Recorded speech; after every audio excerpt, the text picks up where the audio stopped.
quote-unquote fully rational people. Also, Kant couldn't give us any rationale for caring about perhaps any others who we don't judge as being rational. By the way, in Kant's day, and I want this to sound just as political as it sounds. Remember, most Europeans believed what about most non-Europeans? Inferior. Yeah, they were savages.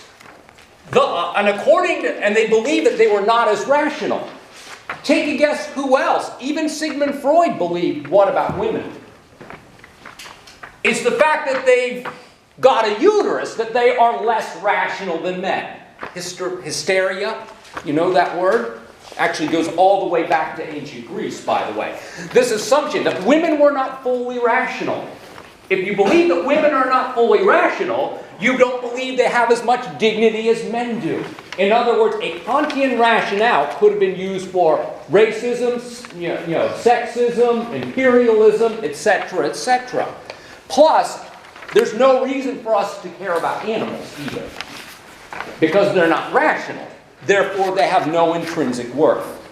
The only reason why Kant believed we shouldn't go around kicking dogs isn't because dogs matter. It's because if you get used to abusing animals, you're one step away from what? Abusing humans. In other words, animals do not have any intrinsic worth, to use Kantian language. 2, according to Kant, the morality in action is best judged through evaluating one's duty.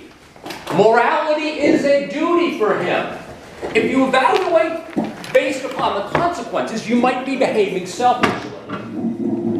That's why the consequences are not the judge of one's actions' moral worth. And that was, many of you did that for homework for last time. And that's why I'm surprised some of you got that wrong, because it was, why can't we be judged based upon the consequences? Well, there were 2 reasons. Number 1, if you're merely calculating the consequences, you might not even have free will in that action. In other words, you might just be calculating something selfish. And I guess I kind of answered, and here's the other reason. We typically don't have control over the consequences of our actions, because the world gets in the way, to use that cliche. However, according to Kant, if we have free will, we do have control over our inner machinations. In other words, I have control over my motives. Now, what's another word for motives? You might want to... Yeah, motive. Well, what's another word for motives? Another word for motives. Close, yeah. Intentions. Intentions. You have control over your intentions, according to Kant. Same thing as your motives. But we cannot control the consequences, because oftentimes the consequences are not within our control. 3, Kant's main moral principle, the categorical imperative, A, states that one should act as if the maxim of your conduct could be willed to be a universal law of nature. That was the categorical imperative.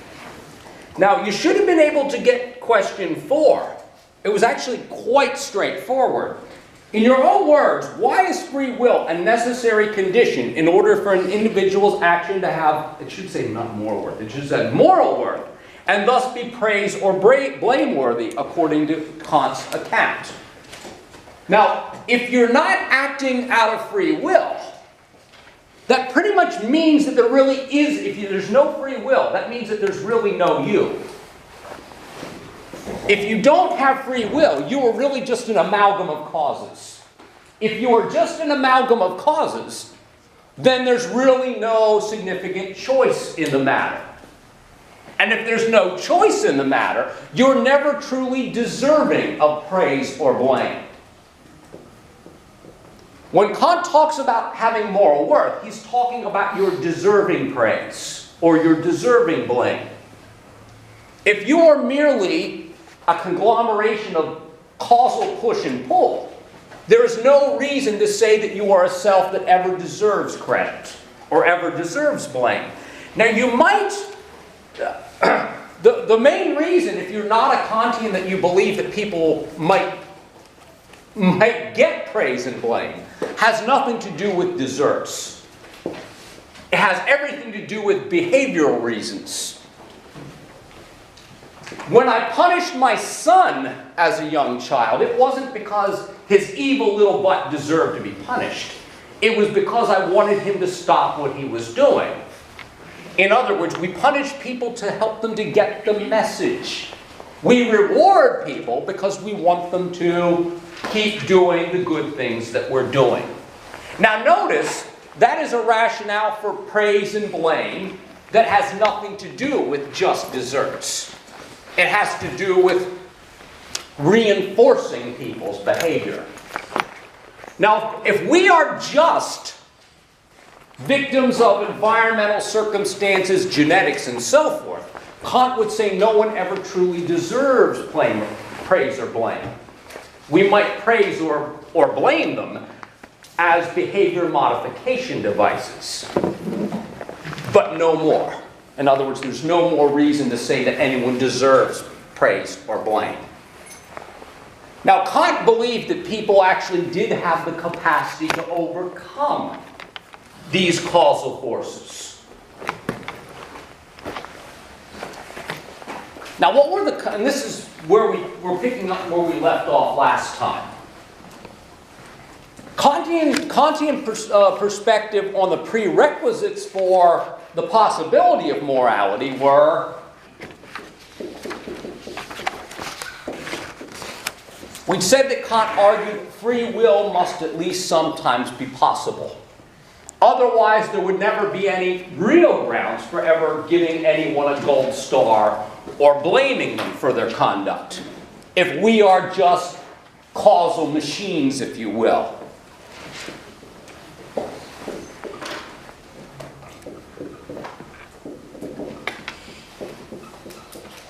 I'd also said that we must be able to overcome what Kant believed to be our innate egoism. Now you'll notice that egoism and perhaps a lack of free will go hand in hand. If indeed I am just a biological machine that is always seeking his own self-interest and can do nothing but that, then it's questionable whether I in fact possess free will or not. Now, Kant believed that free will was at least sometimes possible. He also believed that we could overcome our innate egoism, even if it wasn't necessarily an easy thing to do. And we've already said what faculty human beings possess that makes these things possible. And that is our faculty of reason. Or to put it another way,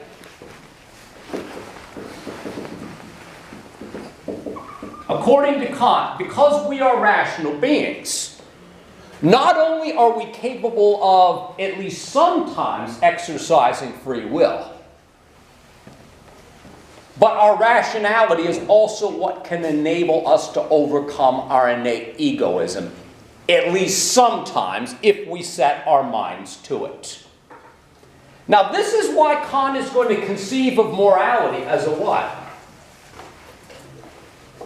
When he talks about morality, folks, he frames it as what three-letter word?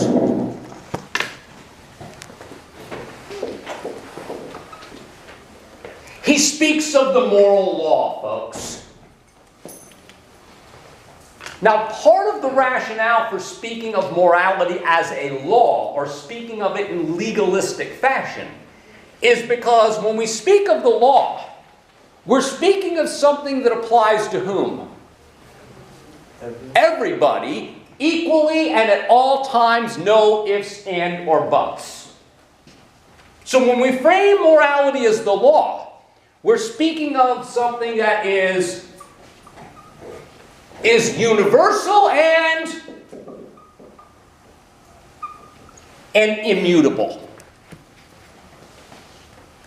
Now, according to Kant, all of us can discover the moral law. The moral law is actually built into the fabric of the cosmos, according to Kant. And it is our rational faculties that can enable us to discover it. Now, how do I discover it?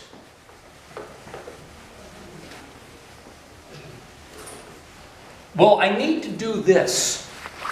I need to consider myself not as myself with all of my idiosyncrasies. What I need to do is consider myself purely as what?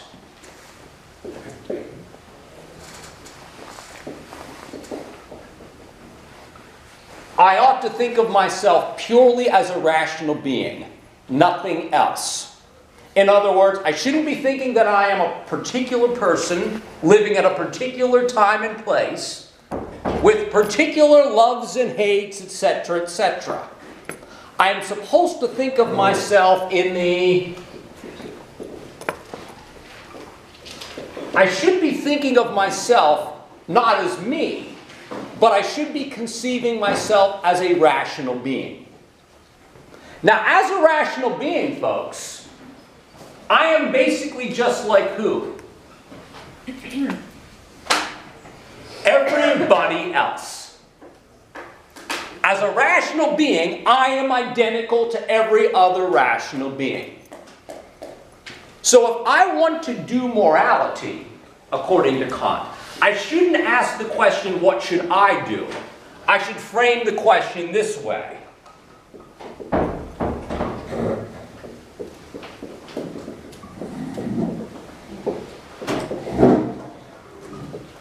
I should frame the question this way. What should a rational being do? Not me, a rational being. Now, before I state the categorical imperative and its offshoots,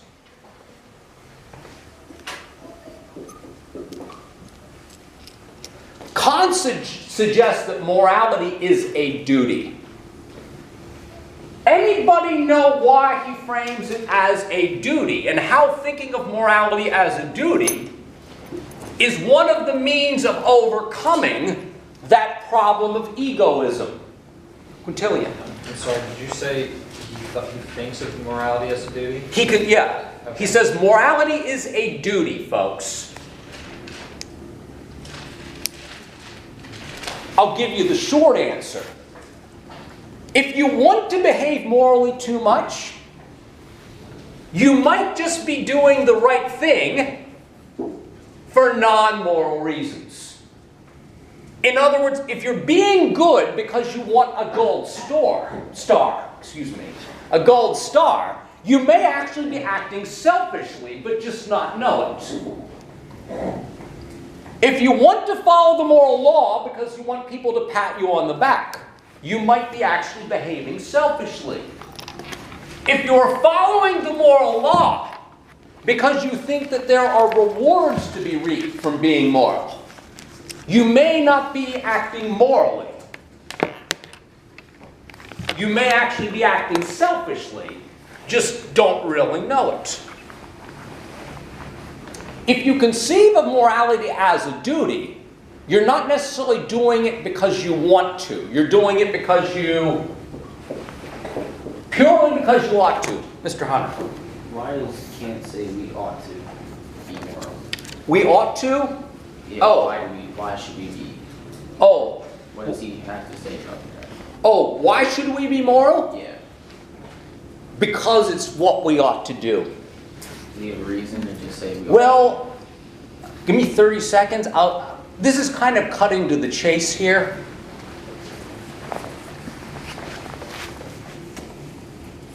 Mine's actually specific to this. Can I go? Sure. So why do you think Kant so thoroughly demonizes self-interest? Well, partly because he recognized that if you're purely acting out of self-interest, then you're not doing it out of a quote-unquote duty to the moral law. And thus, you really wouldn't be deserving of credit. Because he cared very much about a person actually deserving to get the credit, as opposed to getting the credit but not really deserving it. And let me give you one example that I mentioned last time. Remember I made the remark about that Kant said this about his parents. He says, my parents are good people, but they lack the capacity to be truly moral people. My parents are good people, but they lack the capacity to be truly moral people. Here's the crux. They were fire and brimstoners. You know what fire and brimstoners are, right? They follow that old-time brand of Christianity that contends that if you confess your sins to God and are saved, that you will get eternal bliss in heaven. In other words, God will what? God will pay you dividends. If, of course, you don't repent of your sins, and you don't live your life as a humble, decent Christian person, you will suffer and burn eternally in hell. Now, he noted that his parents were doing things that were consistent with what morality would have them do. But they were purely doing it because they wanted heavenly rewards and they wanted to avoid hellfire. So the short answer to your question is, he was very concerned with a person's truly deserving moral credit. Because he believed, as I kind of agree with him here, that selfishness can lead us into all kinds of not so nice behavior. And the fact is, if you're doing the right thing for the wrong reasons, all you need is a slight change and you would be just as bad as the bad people.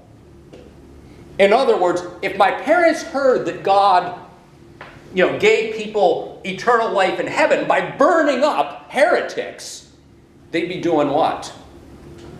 I can't wait to go and inflict some pain on some heretics, and I'll have fun while I'm doing it. And you know what?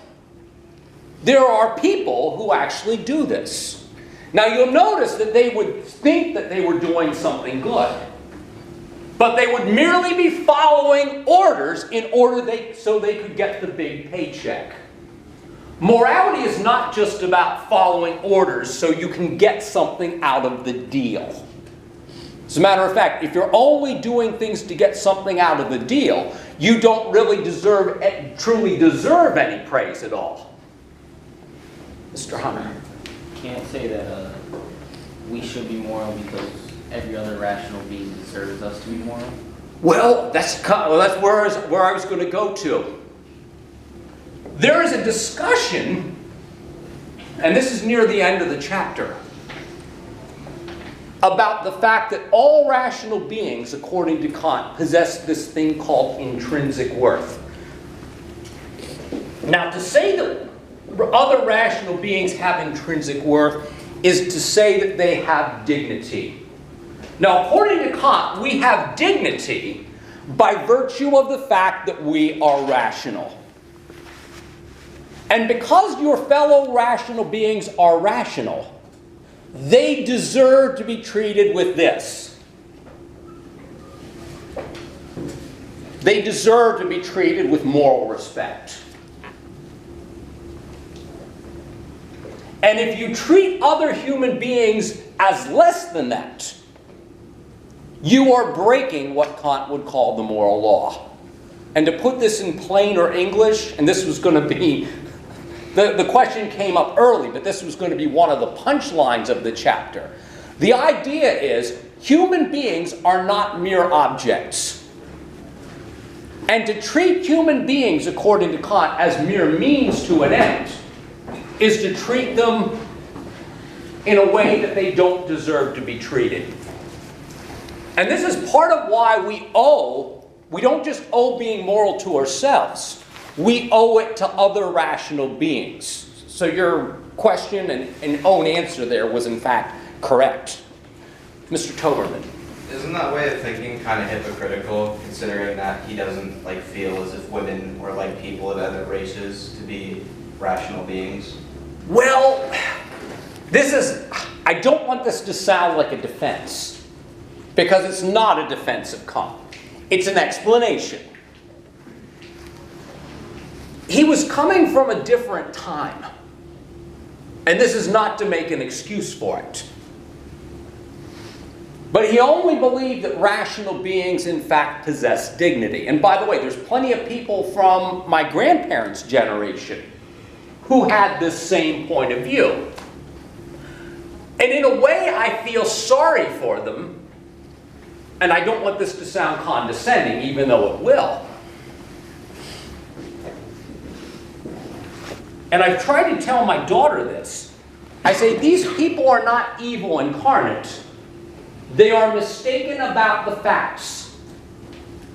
And if they were educated about the facts, and we did a good enough job educating about it, we might change their minds. Yeah, Mr. Shepard. Well, with that being said, could a modern day interpretation of Kant's logic say that everyone, no matter race or gender, practices rational logic, therefore has intrinsic worth? Yeah, that is, if we were to update it. And by the way, folks, for those of you who did the second homework question, fewer of you did this one. But the question was, how does Kant's conception of this idea of value or intrinsic worth differ from our view today? Well, I've kind of answered that question here. Back in Kant's day, he said,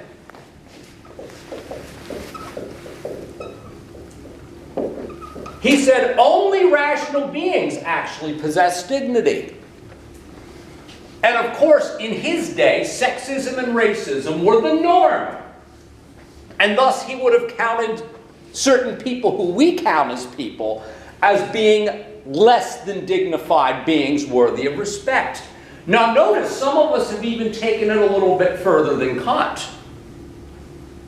My daughter thinks that all sentient beings, even if they're not rational, are worthy of consideration.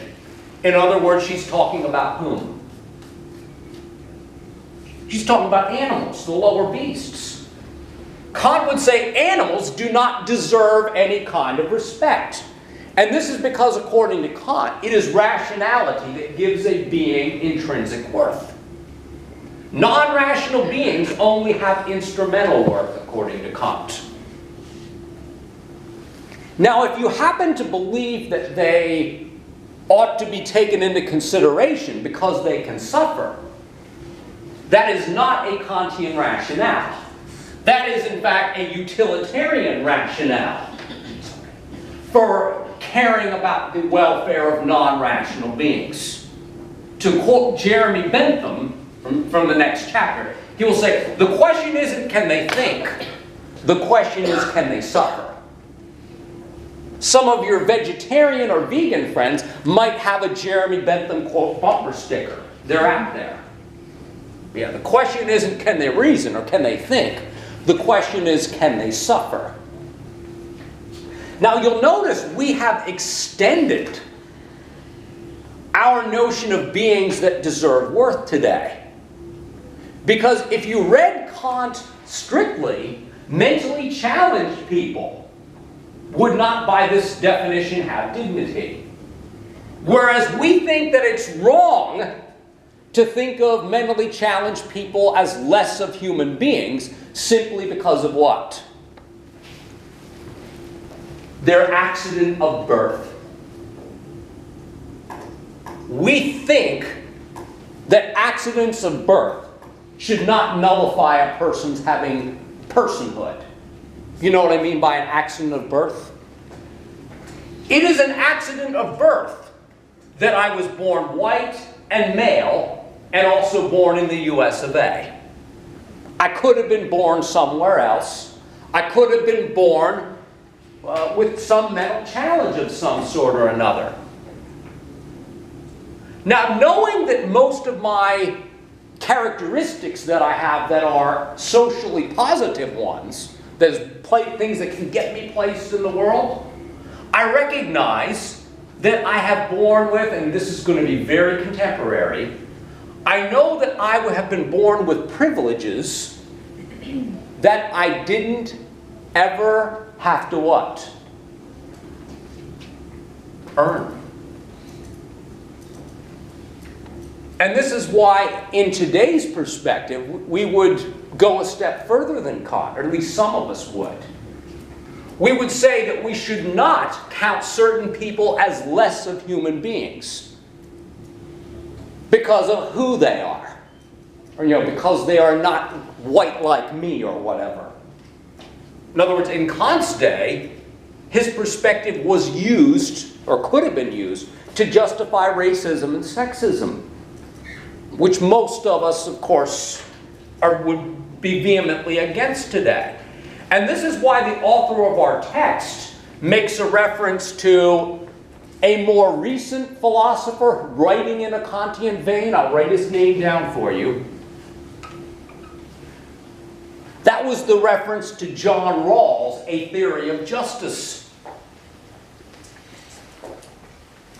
John Rawls will essentially argue, as Kant does, that every single individual's interests ought to be considered equally. Especially when you consider this. You couldn't have known which individual you would be born as. This is John Rawls' hedge against self-interest whenever we're doing our moral deliberation. You keep in mind that you could have been born any other human being. And then you ask yourself, knowing that you don't know which individual you would be born, you ask yourself, would you call this fair if you hadn't been born you? In other words, fairness literally means applying to whom? Everybody. No ifs and or buts. No bias, no discrimination. In other words, today we would actually go a step further. We would go a step further than Kant did. Is that okay? Does that make good sense? Now, according to Kant, what is my duty?